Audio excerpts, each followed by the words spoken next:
Diana Nyad is afraid of sharks. The 28-year-old marathon swimmer doesn't mind sharing the ocean with them on her swim from Cuba to the Keys this week, but she plans to avoid meeting them close up. So at night and when there are sharks sighted in the day, she'll swim in this, a $42,000 shark cage, in the final stages of assembly at the Director Boatyard in Dania.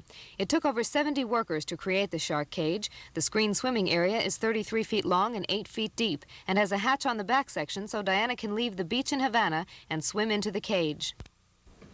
And if she should decide to get out of the noonday sun, this plexiglass viewing window allows the crew and trainers to keep an eye on her while she's swimming under the platform. She probably won't use it, though, because the sun provides needed warmth to counteract the loss of body heat she'll experience swimming about 60 hours, over 100 miles. The snowplow on the front of the barge is hooked up to adjustable pulleys, and it's the only luxury on the whole contraption. In case of oil slicks, the designers hope it will clear the water, and it could be useful scooping up Portuguese men of war. 4 80-horsepower Mercury outboards and an assortment of loaned electronic equipment complete the shark cage, and if all goes well, it should be towed to Havana by Tuesday in preparation for the Thursday swim. Diana considered naming the shark cage Jawbreaker, but yesterday when it was christened, she decided on Cleopatra instead.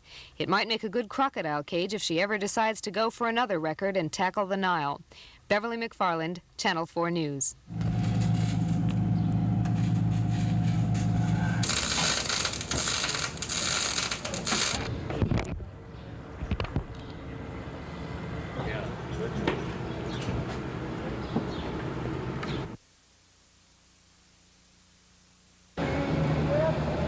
I don't think so. She comes here. Hey, Ricky, did you put the diving boots back in?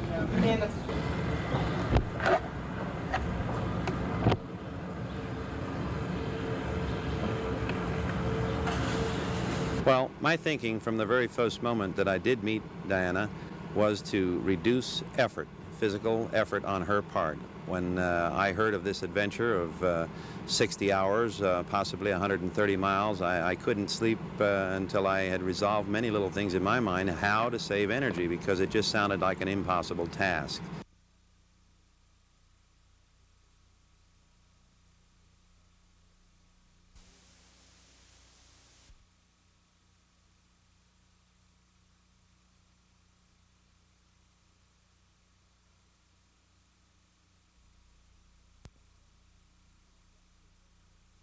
We heard this morning finally that they're very enthused about my swim, and that right now 100 things are happening in Cuba. There's 22,000 kids there and for a youth festival. It's their Independence Day celebration next week, and in order to treat us very hospitably and to show us the courtesy that this event deserves, they're going to allow us to come in on August the 6th.